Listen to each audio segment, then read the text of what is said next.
अस्सलाम वालेकुम नाज़रीन, टू द पॉइंट के साथ मैं हूं मंसूर अली खान। प्रोग्राम में आपको खुशामदीद कहेंगे। नाज़रीन, फिल्म हो, ड्रामा हो, थिएटर हो या कोई नॉवेल हो, उसकी कामयाबी के लिए कहानी में हीरो के साथ विलन बड़ा जरूरी होता है। ये विलन ही होता है जो हमें कहानी में किसी हीरो का एहसास दिलाए रखता है। हीरो नेकी का पैकर तो विलन गुनाह और बदी का नुमाइंदा। हीरो अच्छाई का पुतला तो विलन बुराई की तबलीग। हीरो खूबसूरत, लंबा चौड़ा, गोरा चिट्टा और हैंडसम, जबकि विलन बदसूरत और मनफी। हीरो लोगों की मदद करने वाला तो विलन उनसे सब कुछ छीनने वाला। हीरो तामीर तो विलन तखरीब। हीरो आबादी तो विलन सरापा बर्बादी। यह विलन ही होता है जो हमें कहानी के हर मोड़ पर हीरो के हीरो होने का एहसास दिलाए रखता है। हमें हर फिल्म, हर ड्रामे, हर स्टेज और हर नॉवेल में हीरो को कामयाब और विलन को नाकाम होता देखकर अच्छा लगता है। बुराई पर अच्छाई की फतह हमें सुकून देती है। जिस तरह हीरो बनाए जाते हैं, इसी तरह विलन भी तराशे जाते हैं। नाज़रीन, आप जानते हैं कि मेरे कप्तान पहले दिन से लॉकडाउन के मुखालिफ थे। वो बज़िद थे कि लॉकडाउन नहीं होना चाहिए। वो हमेशा कहते थे कि लॉकडाउन कर दिया तो गरीबों का क्या बनेगा, दिहाड़ीदार कहां से कमाएंगे, कहां से खाएंगे। क्या वाकई लॉकडाउन की मुखालिफत की यही असल वजह थी? जवाब है नहीं। दरअसल मेरे कप्तान और उनकी टीम में कोरोना के खिलाफ उतना बड़ा ऑपरेशन करने की ना ही सलाहियत थी और ना ही पुख्ता इरादा। और फिर मुल्क में मईशत और गवर्नेंस का जो हाल था, वो भी तो इस काम की इजाजत नहीं देता था। इसलिए मेरे कप्तान कहते थे कि मुमकिन नहीं मैं तमाम शहरों को बंद कर दूं। इसी मुमकिन और नामुमकिन के चक्कर में कोरोना के खिलाफ कीमती वक्त जाया किया गया, वसाइल जाया किए गए। पूरी दुनिया में शहरों को बंद किया गया। गरीब मुल्क हो या अमीर, हर किसी ने लॉकडाउन की पॉलिसी ही अपनाई और बेहतर नताइज हासिल किए। मुकम्मल लॉकडाउन ने चीन को वायरस फ्री कर दिया। न्यूजीलैंड ने इस वायरस को शिकस्त दी। सऊदी अरब और मुत्तहिदा अरब अमारात बड़े बहरान से बचे रहे, लेकिन हमारे यहां लॉकडाउन पर कंफ्यूजन रही। जब मेरे कप्तान ने देख लिया कि पानी सर से गुजर गया, वक्त जाया हो चुका, सुस्ती और कंफ्यूजन का नतीजा एक इंसानी बहरान की सूरत में निकलने वाला है, तो कहानी में जान डालने के लिए एक विलन तलाश किया गया। यह विलन था अशराफिया। लॉकडाउन अनाउंस कर दिया जी, जल्दी से फौरी लॉकडाउन अनाउंस कर दिया। सोचा ही नहीं कि वो बेचारा दिहाड़ीदार, उसका क्या बनेगा। नहीं, अमीरों ने सोचा अच्छा जी 2-3 की, ये अमीरों को भी आता। एक एलीट ने फैसला कर लिया सारे मुल्क के लिए। इस अशराफिया की छतरी तले हर वो शख्स आता था जो लॉकडाउन का हामी था, जो लॉकडाउन में नरमी और कारोबार खोलने का मुखालिफ था, जो लोगों के घरों से निकलने का मुखालिफ था। इस विलन को अमीर कबीर कहा गया, पैसे वाला कहा गया। उसको गरीबों का खून चूसने वाला, उनकी रोजी रोटी की मुखालफत करने वाला बताया गया। कौम को यह बावर करवाया गया कि यह अशराफिया गरीबों के मुंह से रोटी का निवाला छीनना चाहती है। यह दिहाड़ीदार मजदूरों का बड़ा दुश्मन तबका है। उन्हें बताया गया कि मैं तुम्हारा हीरो और अशराफिया विलन है। यह तुम्हें घरों में बिठाकर भूख से मारना चाहता है। यह तुम्हारे काम करने के मुखालिफ है, पैसा कमाने के मुखालिफ है और तुम्हें ऐसे ही बेरोजगार रखने का ख्वाहिशमंद है। मेरे कप्तान के लिए लोगों को यह समझाना मुश्किल था कि बगैर तैयारी के शहर बंद करना उनके लिए मुमकिन नहीं था। टाइगर फोर्स के हाथों गरीबों को राशन और खाना देने का नारा मारना आसान, लेकिन उसको अमली जामा पहनाना नामुमकिन था। इसलिए कभी स्मार्ट लॉकडाउन और कभी क्लस्टर लॉकडाउन की कहानियां घड़ी गई, लेकिन ये कहानियां भी कोई कब तक सुनता और उन पर यकीन करता। इसलिए सारे इल्जामात के लिए एक विलन बहुत जरूरी था। इसलिए यह अशराफिया का विलन इस कहानी में फिट किया गया। मेरे कप्तान की तरफ से अवाम को यह गोली दी जाने लगी कि मैं तुम्हें बचाना चाहता हूं, लेकिन यह अशराफिया तुम्हें तबाह करना चाहता है। मैं तुम्हें रोटी देना चाहता हूं, लेकिन यह अशराफिया तुम्हें भूख से मारना चाहता है। मैं लॉकडाउन खोलना चाहता हूं, लेकिन यह अशराफिया मुल्क बंद करना चाहता है। आप कोई टॉक शो देख लें, कोई प्रेस कॉन्फ्रेंस देख लें, जो भी मेरे कप्तान के खिलाड़ियों को समझाने की कोशिश करेगा कि लॉकडाउन में नरमी से नुकसान होगा, तो जवाब मिलेगा कि आप भी इसी अशराफिया का हिस्सा हैं जो लोगों को मारना चाहता है। आप भी विलन हैं।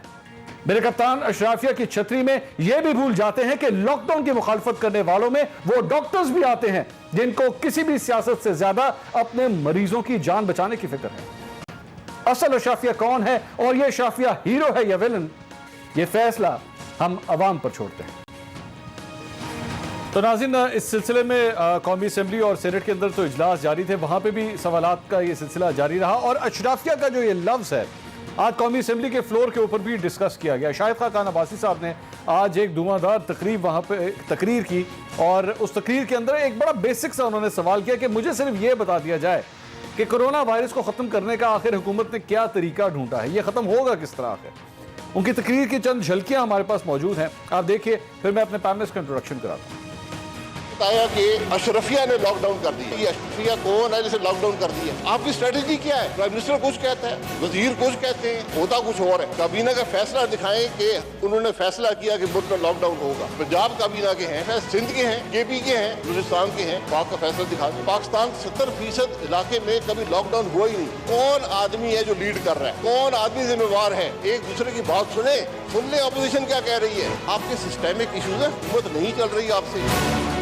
तो नाज़रीन, इसी सिलसिले में आज बात करेंगे। हमारे साथ सीनियर तज्ज़ियाकार इफ्तिखार अहमद साहब मौजूद हैं, एंकर पर्सन मुनीफ फारूक साहब, एंकर पर्सन आयशा बख्श साहिबा और तज्ज़ियाकार सना बुच्चा साहिबा ने आज हमें ज्वाइन किया है। मैं गुफ्तगू का आगाज़ करता हूँ। मैं इफ्तिखार साहब, आपने ये गुफ्तगू सुनी, 2 दिन हो गए, आज तीसरा दिन है इस क्या कहूँ इसको, नरम शुदा लॉकडाउन या जो भी इसका लफ्ज़, I don't know what you call that.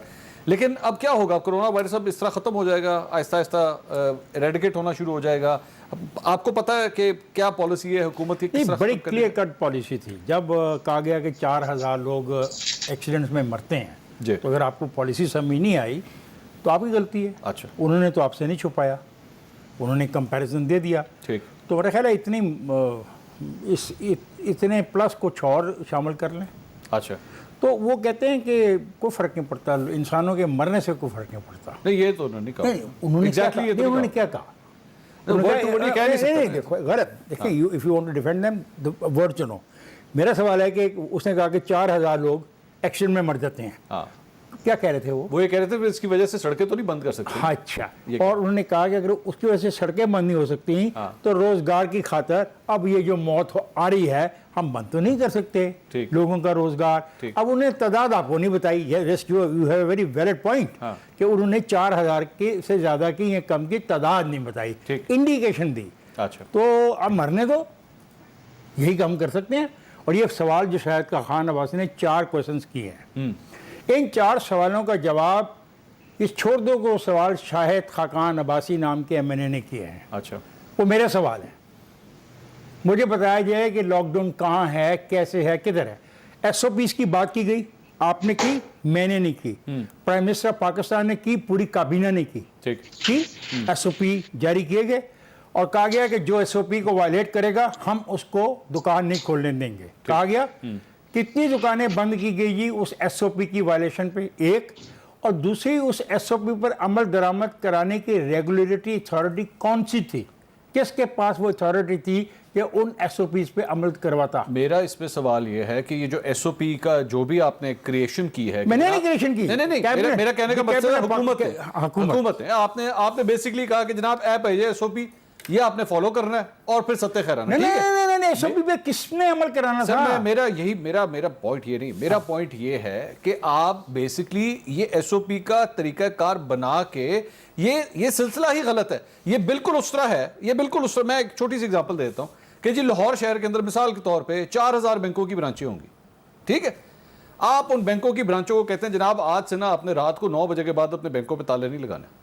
आप पाकिस्तानी कौम पे ट्रस्ट नहीं करते? कितने अफसोस की बात है, ये गलत तरीका है। आपको ये नहीं करना चाहिए। आप खोलें अपने बैंकों के ताले, कुछ नहीं होता।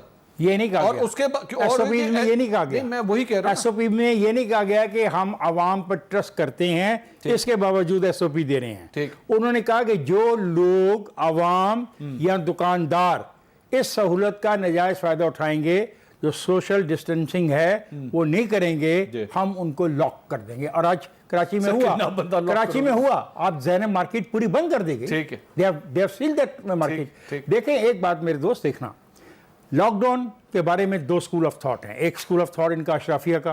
वो अशराफिया क्या है? हमने तो अशराफिया जो पॉलिटिकल साइंस में पढ़ी थी, हमने देखा था उस अशराफिया में वो बरतानिया के, फ्रांस के, उन यूरोप के शाही ख़ानदानों के जो लोग थे, जो पढ़े लिखे थे, जो महलों में जाते थे, रहते थे, उनको अशराफिया कहा जाता था। ठीक। और यही हमने जब फिर मार्क्स को पढ़ा तो हमने यही देखा कि अशराफिया की डेफिनेशन क्या थी। पर यहाँ पे अशराफिया की डेफिनेशन हो गई, कौन मुखालफत कर रहा है और कौन हमायत कर रहा है। हमने मान लिया। ठीक, मैं मानता हूँ लेकिन एसओपी पर कौन अमल कराएगा? अगर एसओपी पर अमल नहीं हो रहा तो फिर गवर्नेंस गई, अगर गवर्नेंस नहीं है तो ये घर जाएं। ठीक, सना बुच्चा साहबा, मैं ये मेरा जो इस पे बेसिक एक सवाल है, माय कंसर्न इज कि ये बेसिकली ये आइडिया ही गलत है टू बिगिन विद। आप ये एसओपी आपने बना दिया, इफ्तिखार साहब का एक वैलिड पॉइंट है कि भाई इस पे अमल कौन कराएगा। आप जाहिर बात है आप कानून नाफिज करने वाले इदारों की तरफ ही देखेंगे ना कि जनाब आपने जाके इसके ऊपर अमल कराना है। आपके कानून नाफिज करने वाले इदारे, मतलब पुलिस फोर्स है या जो भी दीगर इदारे आते हैं, वो ये काम करेंगे बैठ के। उनके लिए मतलब क्राइम को कंट्रोल करना या बाकी तमाम जो इश्यूज हैं वो बैक बर्नर पे चले जाएं और वो अब इन एसओपीज को बैठ के अमल दरामद करो। और आप कितनी दफा करेंगे? आपके एक शोरूम के अंदर मिसाल के तौर पे कोई कस्टमर्स का एक क्लस्टर आता है 10-15 लोगों का, आप एक दफा उनको कहते हैं जनाब ये ठीक नहीं है, आप बाहर चले जाएं। आप उसको एक दफा ऑब्जर्व करेंगे, आप उसको 2 दफा ऑब्जर्व करेंगे, आप सारा दिन बैठ के कितनी दुकानों को, कितनी मार्केटों में बैठ के ऑब्जर्व खुद बंद कर देना। वो जिन्होंने वादा किया है जी, देखो ये वादा तो दुकानदारों ने किया था कि वो एसओपी पर अमल दरामद होने देंगे, वो बंद करें, ताला लगाएं, घर चले जाएं। जी सना साहब, देखिए मेरा ख्याल है कि एक बहुत कदर मुश्तरक है बोरिस जॉनसन में, डोनाल्ड ट्रंप में, इमरान खान में और नरेंद्र मोदी में। वो ये समझते हैं कि कोरोना इज समबडी जिससे वो बात कर सकते हैं, who understands the lockdown, who understands an easy lockdown. It will perform differently in easy lockdown and will perform differently in a strict lockdown. मतलब ये कोरोना से ऐसे कम्युनिकेट कर रहे हैं, मतलब इनको एक्चुअली कोरोना से कम्युनिकेट करना चाहिए, इनको कम्युनिकेट करना चाहिए लोगों से। और जहां तक लोगों की बात है तो देखिए हमें बड़ी रिजिलियंट कौम है। हमारे मुल्क में बहुत अरसे तक खुद कुछ धमाके होते रहे। मीना बाजार में धमाके होते थे, ईद की शॉपिंग के दौरान धमाके होते थे, होटल्स में धमाके होते थे, लोग होटल जाना नहीं छोड़ते थे, लोग शॉपिंग करना नहीं छोड़ते थे, लोग मेहंदी लगवाना नहीं छोड़ते थे, औरतें चूड़ियां खरीदना नहीं छोड़ती थी। आज भी कोई यूटिलिटी स्टोर्स में कम और खवातीन ज्यादा नजर आई, और ये तमाम जगह हुआ है। साउथ पंजाब में आप देख लीजिए, मुल्तान के शहर में मैंने खुद विटनेस किया है। आप लाहौर की रोडों की फुटेजेस आपके पास हैं, ज़ैनब मार्केट का हाल आपके पास है। आप मुझे बता दीजिए, यही बात की जा रही थी बार बार एसओपीज। अब जो इमरान इस्माइल साहब जो गवर्नर सिंध है, उन्होंने अगर अभी इस पे साइन कर भी दिया कि 10 लाख का जुर्माना आप आयद करेंगे, कौन जुर्माना आयद करेगा, कब जुर्माना लिया जाएगा? इस वक्त तक वही जो डेली वेजर जिसकी हमें फिक्र थी, या वो जिसको रोजी का चाहिए थी, जो अशराफिया उनको नहीं निकलने दे रहे थे, अब आप मुझे बताएं वो घर क्या लेके जाएगा? आज बीमारी लेके जाएगा या अपनी वो डेली वेजेस लेके जाएगा? तो देखिए, corona is not talkable, it is not something जिससे आप कम्युनिकेट कर सकते हैं। ये लोग आपके रेजिलियंट नहीं, ढीठ है, इनको नहीं समझ आती, ये बाहर निकलेंगे। लॉकडाउन आपको करना है, लॉकडाउन आप ही को करना पड़ेगा। और अगेन देखें, आप बार बार बैक एंड फोर्थ जा रहे हैं इस डिसीजन पे, क्योंकि आपको पता है ये डिसीजन सिरे से सही है ही नहीं। अगर आपने एक डिसीजन कर लिया है तो आज पंजाब में लोग बैठ के क्यों डिस्कस कर रहे हैं कि इसको सख्त कर देते हैं, इसको नरम कर देते हैं? ये सख्ती नरमी का चक्कर क्या है? या तो आप एक लॉकडाउन करें या ना करें, फिर छोड़ दें, अल्लाह के हवाले कर दें। खुद कुछ हमले में भी लोग मरते थे, कोरोना से भी लोग मरेंगे। हम लाशें गिनते रहते थे, हम अभी भी लाशें गिन लेंगे। हम और कुछ नहीं कर सकते। एसओपीज बनाने का तो कोई फायदा नहीं है। ठीक, आयशा, ये lack of pressure basically handling है कि हम चूंकि प्रेशर बर्दाश्त नहीं कर सके, इतनी बड़ी गवर्नेंस कौन संभालेगा? कौन बैठ के जाके हर जगह बैठ के लॉकडाउन का ध्यान रखे, इसको पकड़ो उसको पकड़ो? प्राइम मिनिस्टर ने बहुत शुरू में कह दिया था, जनाब छोड़े उन लोगों को जिन लोगों को आपने गिरफ्तार कर लिया इस चक्कर में कि उन्होंने लॉकडाउन को तोड़ा था, आपको याद होगा शुरू के अंदर ही। उसके बाद आहिस्ता आहिस्ता दूसरी बात ये, पॉलिटिशियन का वोट बैंक होता है, उसने वापस हल्के में जाना होता है। लोग तंग आ गए, 1.5 महीना हो गया अंदर घरों के अंदर बैठे हैं, 1.5 महीने के बाद भी नंबर बढ़ते जा रहे हैं। और आप अब जनरली आप लोगों से जाके अगर बात भी, वो कहते हैं छोटो जी की हो गया, बस बहुत हो गया, कोरोना शोरोना देख लिया। आप यकीन करें, मुझे कल एक आदमी मुझे कहीं पे मिला, तो उसने मीडिया के ऊपर उसने कहा बस करें क्या आप लोग कोरोना करते रहते हैं, बस करें, हमें रोजी रोटी कमाने दे, बस बहुत हो गया। मैंने कहा भाई तुझे इस बीमारी का पता है? और नहीं है जी, कोई कोरोना शोरोना नहीं है, खाम खा तुसी ना वध के तुसी दिखाते हो टीवी पे। अब क्या करें आप इसका कुछ? तो प्राइम मिनिस्टर फिर जो कर रहे हैं ठीक कर रहे हैं। मंसूर, प्रॉब्लम यह है, आप जो कह रहे हैं वो सब बातें अपनी जगह पर, क्लैरिटी ही नहीं है पहले दिन से कि हम क्या रिसोर्स रखते हैं, हमारी प्लानिंग क्या होगी, हमारी फैसला साजी कैसे होगी और उस फैसला साजी की इंप्लीमेंटेशन कैसे होनी है। किसी भी चीज़ में क्लैरिटी नहीं है। हमने इंतजार किया, हम इस पर पहले भी डिस्कशन कर चुके हैं, हम ताखीर का शिकार रहे। फिर लॉकडाउन को लेकर क्या कुछ चलता रहा, अभी जो सना बात कर रही थी, जब हमें क्लैरिटी नहीं है, हमें नतीजा लॉकडाउन से मिलेगा, लॉकडाउन ना हो तो मिलेगा। अगर हम लॉकडाउन नहीं करते तो हमें लोगों को शऊर कैसे देना है? आप बात करते हैं कि आप लोगों को रोटी कैसे देंगे, कम से कम एक मास्क की सहूलत एक एवरेज नॉर्मल रेट पे, जिसपे पहले मास्क मौजूद था आज से 4 माह पहले, क्या उस पर हर पाकिस्तानी को मुयस्सर है? वो भी नहीं है। यहाँ पे बड़ी बड़ी बातें और दावे किए जा रहे हैं कि हमारा मुल्क ये भी एक्सपोर्ट करने जा रहा है, वो भी एक्सपोर्ट कर लेगा, हम इतना इक्विप्ड हो रहे हैं। आप किसी को कुछ भी नहीं दे सकते क्योंकि गवर्नेंस जीरो है। अभी आप मार्केट निकले, एक सर्वे करके देखें, मैंने गुज़िश्ता कुछ दिनों में इसको चेक करने की कोशिश की, आपको एक ही चीज का रेट एक ही इलाके में मुख्तलिफ दुकानों पे मुख्तलिफ नजर आएगा। ये किसने करना है? ये गवर्नेंस है ना, ये वजीर आजम आके कर सकेंगे ना वजीर आला। उनको इंश्योर करना है कि उनकी टीम इस काबिल होकर ग्राउंड तक जाए। अभी आप बात कर रहे थे कि किस तरह से एसओपीज इंप्लीमेंट हो गए, कौम को अब क्या बताया गया, एसओपीज कैसे इंप्लीमेंट हो गए। वो टाइगर फोर्स निकलेगी, वो जाएगी, वो लोगों को शऊर भी देगी, आगाही भी देगी, बताएगी भी कि एसओपीज क्या, और फिर उन एसओपीज को इंप्लीमेंट भी कराएगी। आपको नजर आई टाइगर फोर्स? मैं आपको ये बता दूं कि मैंने आज कुछ जगहों का सर्वे करके देखा, लाहौर के कुछ इलाकों की तरफ गई क्योंकि थोड़ा सा नर्म हुआ है लॉकडाउन जिसे कहा गया और खोला गया और लोग एसओपीज को फॉलो करेंगे। आप यकीन करें इतने बुरे हालात हैं कि अगर किसी जगह पर 50 बंदे खड़े हैं ना, उन 50 में से शायद 10 के पास मास्क होगा और 2 के हाथ पे ग्लव्स होंगे, इसके अलावा कुछ भी नहीं। दिखाने और बताने को एक एक बोतल सैनिटाइजर की भी कहीं पड़ी होगी और बाकी सब चीजें भी लोगों को बार बार कहा जाएगा हो जाए, आप नहीं कर सकते ना करवा सकते हैं। सो आप मिनिमम लोगों को वो फैसिलिटेशन दे दें कि जिसके साथ वो सड़क पर आए, कुछ तो मैंडेटरी करें, कुछ तो बताएं, या टेस्टिंग कैपेसिटी मोबाइल कर दें, रैंडमली टेस्टिंग करनी शुरू करें सड़कों पे, बाजारों में। एनडीएमए के चेयरमैन साहब ने आज से 2 हफ्ते पहले भी कहा कि हमारी पर डे कैपेसिटी 50,000 टेस्ट है और स्टिल हम ओवरऑल पाकिस्तान में क्या हम कैपेसिटी, उन्होंने आज भी कहा कि इतनी ही है। ये 2 हफ्ते पहले भी वो कह चुके, मेरे शो में भी उन्होंने कहा वो 50 कह रहे हैं, उनका वजीर ने खर्चा निकाल 20,000 कहा, लेकिन हम कर क्या रहे हैं 11,000, 12,000, 13,000। आप टेस्टिंग कैपेसिटी ऊपर तो लाएं, आप करके, और फिर आपको पता है इसमें भी ज्यादा लोग कौन टेस्ट करा रहे हैं। मंसूर, आपको बड़ा इंपॉर्टेंट क्वेश्चन है कि एसओपी के बारे में, ये जो चालान किया आपने मोटरसाइकिलों का, 3 करोड़ रुपया आपने फाइन किया 1 महीने में। हाँ, ये ना कौन कर रहा था? पुलिस। हाँ, पुलिस आसान था जी, रोक लिया, कर दिया। आपने मास्क पहनने के लिए अगर 50 रुपये या 100 रुपये जुर्माना रख दिया होता, उसका 500 रुपये जुर्माना है साइकिल का। एक मोटरसाइकिल वाले का चालान, चिंची रिक्शा की इजाज़त, 8 आदमी उसमें बैठे हुए हैं। ठीक, जो गाड़ी में जाएगा कार वाला वो 2 आदमी होंगे, हाँ। तीसरा आदमी होगा चालान। वो भाई क्या बात कर रहे हो? तो किसी चीज पे तो तुम्हारी क्लैरिटी होनी चाहिए। मैं इफ्तिखार साहब जो बात करें, मंसूर एक छोटी सी बात, दुकानें इस तरह भी खुलवाई गई हैं, ये लाहौर शहर की बात बता रही हूँ कि पैसे लेकर आपकी इंतजामिया के लोग, इदारों के लोग खड़े, वो कहते हैं आप दुकान खोल लें, पैसे दे दें, हम किसी को नहीं बताएंगे।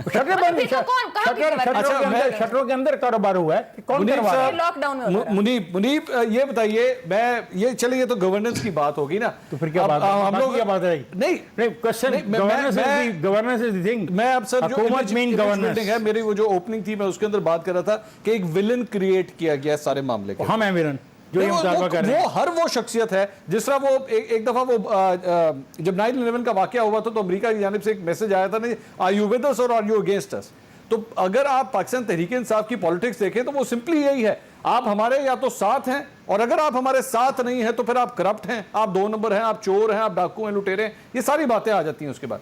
अब इस वक्त भी यही सूरत हाल है कि अगर आप यहाँ पे ये कहने की कोशिश करें कि जी भाई आपने लॉकडाउन खोल के गलती की है, ये पॉलिसी आपकी गलत है, ये बीमारी फैल जाएगी, तो सीधा सीधा आपको ब्रांड किया जाता है आप उसी अशराफिया का हिस्सा हैं। कल सदाकत अब्बासी साहब मेरे शो में आए हुए थे, जब मैंने उनसे थोड़ा सा आर्ग्यू किया, मैंने उनसे कहा कि जनाब ये तरीका गलत है, तो उन्होंने स्ट्रेट फॉरवर्ड किया, उन्होंने कहा जनाब मंसूर साहब गल पता की है, ये आप लोग एंकर शंकर जो होते हैं ना, आप लोगों के तो 1-1 2-2 कनाल के घर होते हैं, आप लोग हैं उस अशराफिया का हिस्सा, तो इसलिए आप लोगों को तो तकलीफ ही कोई नहीं है उस गरीब आदमी की। तो जनाब जब ये जो एक नैरेटिव मुनीब बिल्ड कर दिया गया है, how do you reply to that?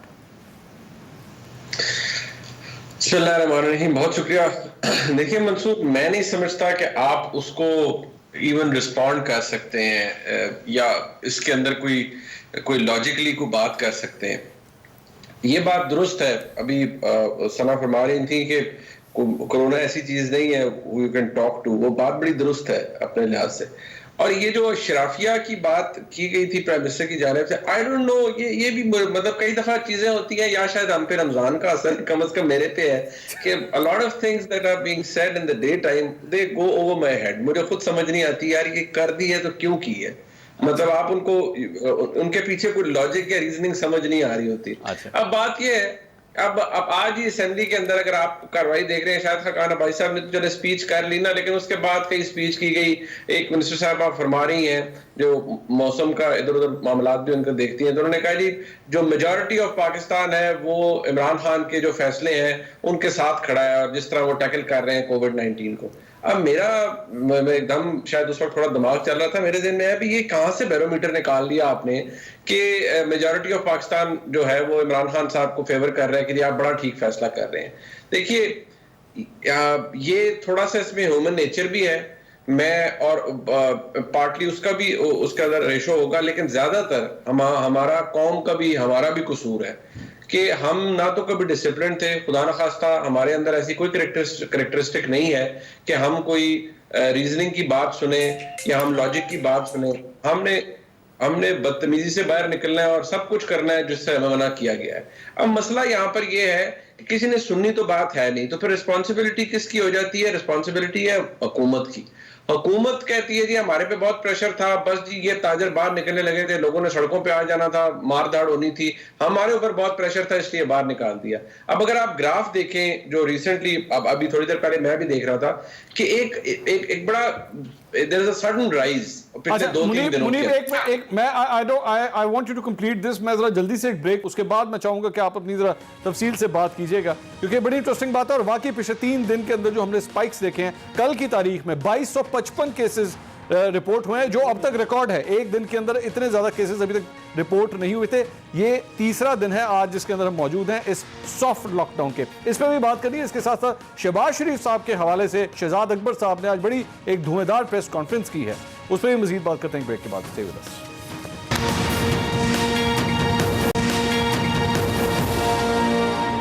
नाज़रीन welcome back after break. Break पे जाने से पहले कोरोना के हवाले से गुफ्तगू हो रही थी और मुनीब साहब अपनी बात कर रहे थे, लेकिन मुझे ब्रेक पे जाना पड़ गया।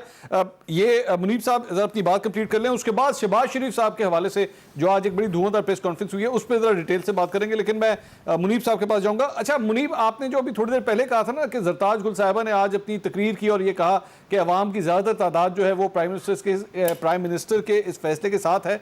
गैलप पाकिस्तान का ये सर्वे आया है जिसमें 82% लोग जो हैं वो इस हक में हैं कि प्राइम मिनिस्टर या इनकी वफाकी हुकूमत ने अब तक जो कोरोना के लिए जो कुछ किया है वो ठीक है और इसके साथ साथ ये जो लॉकडाउन जो खोल दिया ये भी बिल्कुल ठीक है। तो आई थिंक जरताज गुल साहब अगर ये बात कर रही है तो ये तो दुरुस्त है, वो स्टैटिस्टिकली तो वो ठीक बात कर रही है। पता नहीं, मैं मंसूर मुझे ऑनेस्टली इस सर्वे के बारे में तो नहीं पता, बट सर्वे सैंपल्स को जितना सर्वेस की अहमियत रही है द रिसेंट पास्ट और जितनी बुरी तरीके से वो डिस्क्रेडिट हुए हैं, चाहे वो इलेक्शंस के वक्त हो या उसके बाद हो, तो फ्रैंकली मैं बहुत ज्यादा तो अब शायद हमें रिलाई नहीं करना चाहिए सब सर्विस के ऊपर। लेकिन अगर फिर भी 1500 या 2000 लोगों के सैंपल साइज के ऊपर अगर ये समझती है हुकूमत के उनके डिसीजन ठीक है और वो समझ रहे हैं कि हुकूमत ने ठीक फैसला किया लॉकडाउन में नरमी करके, देन सो भी इट बड़ा अच्छा फैसला होगा। लेकिन कम से कम जो नजर आ रहा है, अगर हम इन ग्राफ्स को या जो केसेस की तादाद बढ़ रही है अगर हम उनको देखते हैं तो फिर तो मेरे ख्याल में ये नहीं लगता कि कोई अच्छा फैसला हुआ है या कोई बेहतर तौर पर फैसला सामने आया है। ठीक है, मैं आगे चलता हूँ। जरा दूसरा टॉपिक बड़ा इंटरेस्टिंग टॉपिक है क्योंकि वो जब शाहिद खान अब्बासी साहब ने आज कौमी असेंबली के अंदर ये तकरीर की तो उसके थोड़ी देर के बाद ही, चंद घंटों के बाद ही शहजाद अकबर साहब ने शहबाज शरीफ साहब के हवाले से एक बड़ी इंपॉर्टेंट प्रेस कॉन्फ्रेंस की और उसके बाद मरियम औरंगजेब साहबा ने भी उस प्रेस कॉन्फ्रेंस का जवाब दिया। तो जवाब दर जवाब जो कुछ हुआ है इसके ऊपर हमने एक पैकेज बनाया, जरा देखिए, उसके बाद मैं सवालात आगे रखता हूँ। शहबाज शरीफ साहब, आप ये बताना पसंद फरमाएंगे कि जो आपके फ्रंट कंपनीज हैं, जो आपके मुलाजमीन, छोटे मुलाजमीन के नाम के ऊपर हैं, उनके अकाउंट्स में पैसे कहां से आए? और मैं चैलेंज करती हूँ शहजाद अकबर को, किसी कंपनी के साथ शहबाज शरीफ का ताल्लुक उस्तवार करे, वो पैसे जाके इनके जाती अकाउंट्स में भी जमा होते हैं। साबित करे कि उसके ऊपर शरीफ खानदान के किसी शख्स का नाम हो कि ये चेक्स उनको दिए गए। और अगर मैंने इसमें से कोई भी चीज गलत बयानी की है, आपने वो जो बड़ा पुराना मुझसे वादा किया हुआ है कि लंदन में आप इसके ऊपर मुकदमा करेंगे, तो आप प्लीज लंदन में मुकदमा करें। आपको लंदन मेल, डेली मेल वाले बुला रहे हैं और आप वहाँ जा नहीं रहे। शहबाज शरीफ साहब मेहरबानी कर सकते हैं अपना दामन साफ करने के लिए। जो एक धेले की करप्शन अगर जाहिर हो जाए तो शहबाज शरीफ सियासत छोड़ देंगे। केस का मरकजी किरदार है सलमान शहबाज, उसको वापस ले आए और ये मुकदमा जल्द अज जल्द शुरू हो। सलमान शहबाज, हमजा शहबाज और शहबाज शरीफ के नाम एक चेक लेकर आए। ये नाज़रीन आज आपने गुफ्तगू सुनी। इफ्तिखार साहब, ये शहबाज शरीफ साहब की तो इलेक्शन से 1 महीना पहले तक बड़ी अच्छी मीठी मीठी किस्म की मीटिंग्स हो रही थी, उसके बाद भी मतलब वो सिलसिला खत्म नहीं हुआ। वो तो अभी भी आया था कि जनाब शहबाज शरीफ साहब की सेटिंग हो गई, जनाब बड़ी कोई डील शील करके बात ये नहीं है। मुझे अफसोस है कि ये शहजाद अकबर जो कुछ कर रहे हैं ये मुनासिब नहीं है। क्यों? जब एक आदमी जाके प्राइम मिनिस्टर को ये कहे कि जनाब हमारे खिलाफ नैब कार्रवाई कर रही है तो आप उस कार्रवाई को रोकें। किसकी बात कर रहे हैं? अपना काफ लीग का जो आप रिप्रेजेंटेटिव गया है प्राइम मिनिस्टर के पास। अच्छा, उसके बाद तो Shahzad Akbar should have resign. Should have resign. अच्छा, यस। अगर मैं एक चीज़ का इंचार्ज हूँ इंडिपेंडेंटली और मेरे बारे में दावा किया जाता है हुकूमत की तरफ से आज तक कि हुकूमत का नैब से कोई ताल्लुक नहीं, एक आदमी जाके प्राइम मिनिस्टर को कहता है कि नैब हमारे पे मुकदमे बना रही है, मदद कीजिए, इत्तेहादी होने के नाते सर। भाई क्या बात कर रहे हैं आप? इत्तेहादी होने के नाते मैं असूल की बात कर रहा हूँ, आप इत्तेहाद की बात कर रहे हैं। इत्तेहादी होने के नो नाते नहीं कह एब्सोल्युटली सकते नॉट। इत्तेहाद से नो इत्तेहाद क्या ज्यादती हो रही है? नैब अच्छा उनके साथ नैब ज्यादती कर रही है, इनके साथ नैब मोहब्बत कर रही है। रोज एक प्रेस कॉन्फ्रेंस साहब क्या आप तक साबित कर लिया जी? सर मैं कहता हूं उधर से चैलेंज आया कि एक चेक साबित कर दो। अलीम खान ने कहता नैब में से ज्यादा चला गया। ओ भाई अलीम खान चला गया ना उनके साथ, अब तो नहीं कहेगा। अच्छा हाँ, आप देखें प्लीज मंसूर कंफ्यूज न करें। हुकूमत पाकिस्तान का ये मौकफ है कि नैब से हमारा कोई ताल्लुक नहीं। अच्छा, नैब एक इंडिपेंडेंट अदारा है। ठीक, ओके।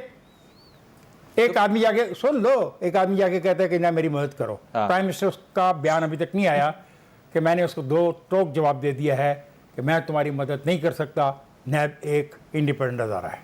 जिस फ़कत ये बयान आ जाएगा मैं जितने लफ्ज़ बोले हैं अगले प्रोग्राम में इतने लफ्ज़ बोल के वापस ले लूँगा। अगर प्राइम मिनिस्टर ये बात कह दें कि नहीं तो वो कह देंगे उसमें सी कौन सी बात है। उन्होंने कहा मैं इंसाफ के साथ मेरा बीच में मैं इंसाफ के लफ्ज़ों से ये जो लफ्ज़ हैं जस्टिस, क्रिमिनलिटी, क्रिमिनल, नो, ये कहा जाए कि जनाब आप मेरे पास क्या करने आए हैं। अच्छा जी, मेरे पास अगर कोई आए, मैं प्राइम मिनिस्टर हूँ, मैं कहूँ भाई जी मेरे को की करना है। और सर इज्जत रख रखाव क्या मतलब क्या सुन लेना। अच्छा, रख रखाव कर रहे हैं। नवाज शरीफ के साथ रख रखाव हो रहा है। कि शहजाद अकबर कौन था? वो शहजाद अकबर अकाउंटेबिलिटी कहाँ था? Where he was? कब मतलब लास्ट टाइम ये कहाँ जब नवाज वगैरह की हुकूमत ये कहाँ था? ये साबिक प्रोसिक्यूटर रह चुके हैं। किसका? नैब का। किसका? किसके दौर में? मुझे एग्जैक्टली इस वक्त छोड़ो यार, ये कौन लोग हैं? ये कौन लोग हैं? अच्छा, ये वो लोग हैं जिनकी तस्वीरें हमें टीवी में देखी है। हाँ, एक कार के करीब खड़े हुए, ब्रीफ केस से लेके ब्रीफ केस एक्सचेंज करते हुए। लोगों की जहानत का मजाक मत उड़ाओ। ठीक है वो करप्ट होंगे, 2 साल हो गए यार, कितने साल और चाहिए? चलें ठीक है। सना बुच्चा साहब, why do we always have to raise question marks on someone's credibility? मतलब क्या यहाँ पे ये नहीं होना चाहिए कि वाकई शहबाज शरीफ साहब को इन तमाम अपने ऊपर लगे इल्जामात का जवाब देना चाहिए? सलमान शहबाज वापस नहीं आ रहे, बार बार ये पिन पॉइंट किया जाता है कि जनाब उनको वापस लेकर आएँ, उनको चाहिए अपने मुकदमों का आके सामना करें। शहजाद अकबर साहब ये भी कहते हैं जनाब मुझे तो आपने कहा था कि मेरे खिलाफ मुकदमेबाजी होगी, कहाँ है वो मुकदमे? मैं हाजिर हूँ, तैयार हूँ, मेरे खिलाफ क्यों मुकदमा नहीं किया जाता? अगर मामला मुकदमे का होता ना तो शायद हम मुकदमे पर ही रहते, फिर हम ये सवाल भी कर लेते और हम इसका सीरियस जवाब भी ढूंढ लेते कि सुलेमान शहबाज साहब क्यों नहीं आ रहे, शहबाज शरीफ साहब ने एविडेंस क्यों नहीं दी, वो एविडेंस एसेट्स रिकवरी यूनिट जिसके शहजाद अकबर साहब हैं वो क्या हैं, और ये अकबर साहब का पूछ रहे थे। तो मैं इफ्तिखार साहब अगर मेरी मालूमात गलत नहीं है तो ये ड्रोन के जो केस इमरान खान साहब ने शुरू में किया था ये उसके वकील भी रह चुके हैं। Am I right? I think so. We'll have to check that. We will check it. लेकिन अगर इमरान खान साहब और इनकी मुलाकात थी जी, वो इनकी मुलाकात वहीं हुई थी। वो ड्रोन के मामलात में मेरा ख्याल है जो ड्रोन उड़ाना और गिराना दोनों में काफी एक मुश्तरक है। लेकिन खैर मकसद सिर्फ यह है कि मुकदमे की बात कभी रही नहीं है और मुकदमे की बात है नहीं, और थैली से वो बिल्ली बाहर आ जाती है। I prefer to say it in English. The cat is out of the bag. ये कोरोना नहीं, ये 18वीं तरमीम का रोना है। और ये 18वीं तरमीम के ऊपर जो हो रहा है और जो पॉलिटिकल इंजीनियरिंग करते हैं, वैसे तो मैं उनकी फॉर साइटेडनेस की बहुत मद्दाह नहीं हूँ, लेकिन ये 3-4 महीने से एक मैशिनेशन हो रही है। और अभी ज़फ़ार अहमद साहब बहुत थोड़े दिन पहले ये फरमा रहे थे कि आज जो सवालात खाकान अब्बासी साहब ने किए हैं वो एक आम आदमी के सवालात हैं, लेकिन ये आम आदमी सवाल करता है तो जैसे असेंबली से निकलता है उसके टिकट नहीं चलते कि उसे नैब ने तलब कर लिया है। तो मेरा ख्याल है ये जो पॉलिटिकल इंजीनियरिंग कर रहे हैं और जो करते हैं यही फोरसाइटेडनेस इनके हाथ में है, और मेरा ख्याल है ये सहाफत और जमहूरियत के लिए एक बहुत बड़ी हार आप इसको तस्वर कर एक सकते ब्रेक हैं। एक ब्रेक मैं I am not trying to cut Sana over here कि सना जो कह रही है मैं इसमें से ब्रेक ले रहा हूं, लग वैसे इसी तरह ही रहा है, लेकिन ऐसी बात नहीं, मुझे वाकई जनरली एक ब्रेक लेनी है। और अगर सना कुछ कहना चाहेंगी ब्रेक के बाद तो प्लेटफॉर्म हाजिर है, मजीद बात करते हैं ब्रेक के बाद, हमारे साथ रहिए।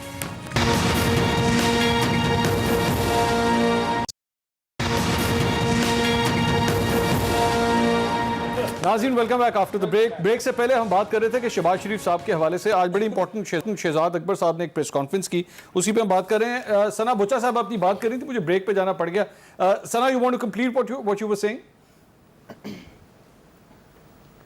मैंने कहा मेरा ख्याल है मैं कंप्लीट कर चुकी थी बात को लेकर। शहबाज शरीफ साहब जो एक उनकी आदत है बिलीफ और डिसबिलीफ के दरमियान जो वो गौते खाते रहते हैं, मेरा ख्याल है उसको एक तरफ हो जाना चाहिए।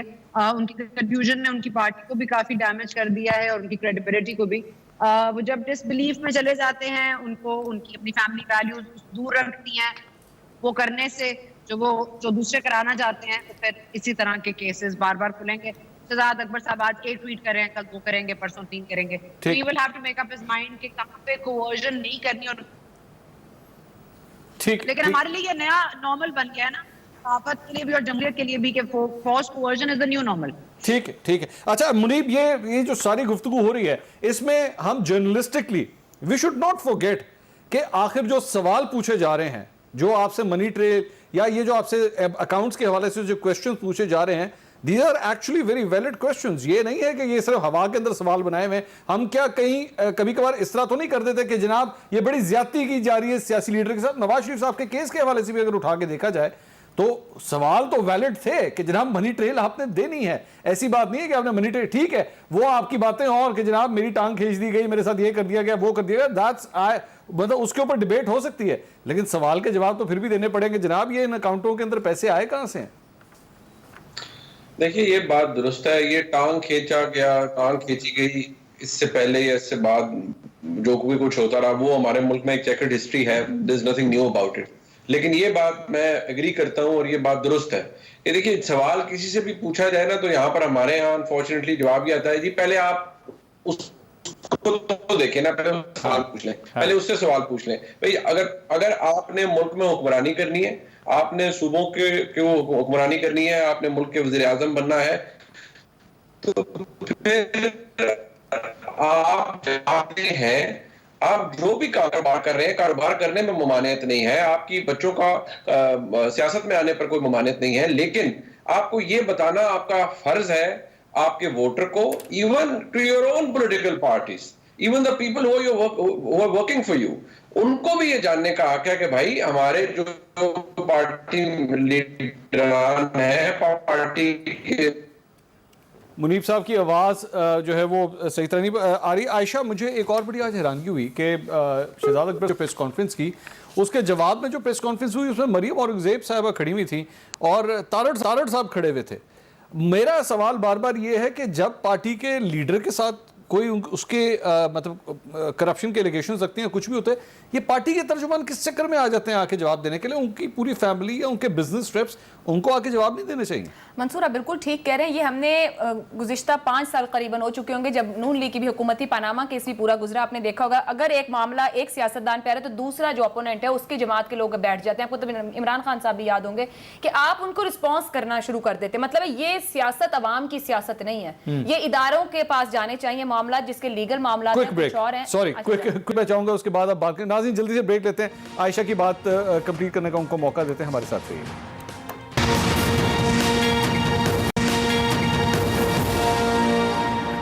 नाज़रीन welcome back after the break. बात हो रही थी शहबाज शरीफ साहब ने आखिर जवाब देने हैं और ये पार्टी के रेप्स क्यों आते हैं उनके लिए जवाब देने के लिए। आयशा गुफ्तगू कर रही थी, ब्रेक पे जाना पड़ गया। जी आयशा। मंसूर मैं ये कह रही थी कि हमने एक बना लिया है कि हम अवामी इशूज़ के उसके ऊपर आकर हमारा कोई सियासी नुमाइंदा उस तरह से बात नहीं करेगा, मगर जो जमात का लीडर मौजूद है उसको तहफ़्फ़ुज़ देने के लिए जमात के जो फ्रंट लाइन के लीडर्स होते हैं वो जरूर खड़े हो जाएंगे उसके गिर्द घेरा डाल के।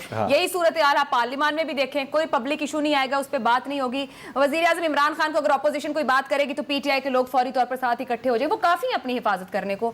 यही सूरत हाल यहाँ पर नजर आती है। इसलिए है कि हमारी जमातों में वो जमहूरियत नहीं है जो होनी चाहिए। अगर उन जमातों में जमहूरियत होती तो इस मुल्क में भी जमहूरियत पनपती नजर आती, पहली बात। दूसरी बात यह कि जो भी हम बात करते हैं शहजाद अकबर साहब क्यों आ जाते हैं? ये 2 साल हो गए हमें यही देखते हुए। शहजाद अकबर साहब की प्रेस कॉन्फ्रेंस, उसमें उठा के सब कुछ रख देना, ये उनका काम जहां नहीं तो है। शहबाज शरीफ साहब की गिरफ्तारी की बातें शुरू हो गई हैं, वो पहले भी हो चुकी हैं, वो जा भी चुके, वो बाहर भी आ गए। मतलब है इस मुल्क में कोई किसी एक तरफ चलता हो, अगर उन्होंने कुछ किया है वो अंदर जाएं, उस पर उनको सजा हो, पता चले सबको। यहाँ पर हम सुनते हैं उनको वो अंदर चले गए, अंदर बैठे भी मामला चल रहे हैं, मुलाकातें भी हो रही हैं। अब ये आपने वो पढ़ भी लिया आर्टिकल के अंदर जो कुछ है कि कहां तक काबीना तक तो मामला पहुंचे हुए थे, प्लान बी प्लान सी क्या कुछ बन रहा था। सो ये बातें आप छोड़ दें, जब तक हम इस तरह से मामला नहीं रखेंगे कि अगर किसी बंदे ने कुछ गलत किया है, इदारे उसके प्रूफ रखें, अदालतों तक मामला जाए, बंदा सियासत से बाहर हो जाए। अगर हम इस तरह से ग्रे में तमाम मामला चलाते रह जाएंगे, अवाम के लिए कुछ भी नहीं। जब एक्टिवेट करना हुआ एक्टिवेट हो गया, जब यूज करना है कर ले, एक प्लान ए पे रखा है, एक प्लान बी पे रखा है, एक प्लान सी पे रखा है। आयशा की सब बातों से 100% इत्तेफाक करता हूँ, मुनीब की बात से इत्तेफाक करता हूँ कि मनी की ट्रेल देनी चाहिए। और अब आपका ये सवाल है कि क्यों लोग आते हैं ताड़ की और ये जो मरियम औरंगजेब कि कौन आए, शहबाज शरीफ की तरफ से कौन आए? हमजा आए जेल में। पार्टी के अंदर बंदे कम है? हमजा नहीं आपने तो पार्टी के लोग तो आए, खानदान के अंदर खानदान में बंदे कम आए। उसकी बीवी, अगर आप कहते हैं नुसरत बीवी आए कौन? अच्छा, आप मरियम नवाज साहिबा है। देखे ना, जब भतीजी आएगी तो आपको उलझन होगी। हमें क्यों उलझन? वो मुझे पता ना कितने वावेले होंगे। सर अभी शाहिद खान अब्बासी साहब के घर गई, ऐसा नहीं बात के घर गई, सबने दिखाया। अपने सवाल तक ही हम महदूद रखें अपने आप को। आपका सवाल है, अब या तो भतीजी चाचे में आपस में गुफ्तगू नहीं हो रही, या तो ये कह नहीं, आप सवाल अपने तक महदूद रखें। हमजा शहबाज आगे पेश हो, नुसरत पेश हो आके, ठीक है, उनको आना चाहिए। आप हमजा को छोड़ दें, हमजा पेश हो जाया करेगा। अच्छा, हाँ, खत्म जी। तो क्लैरिटी दे देना एक ही बार मामला। भाई तुमने साफ कह दिया मोहतरमा आयशा, आपने इतनी प्यारी बात आज कर दी, तारीख में लिखी जाएगी। मुनीब ने कमाल की बात कर दी कि मनी ट्रेल के बगैर छोड़ना नहीं है। फिर ये मैं नहीं कहूंगा जो इसने रोक दिया मुझे। क्या बहुत शुक्रिया इफ्तिखार सईद फारूक साहब, आयशा बख्श साहिबा और सना बुच्चा साहिबा। नाज़रीन, प्रोग्राम देखने का शुक्रिया। अगले हफ्ते आपसे दोबारा मुलाकात होगी। अल्लाह हाफ़िज़।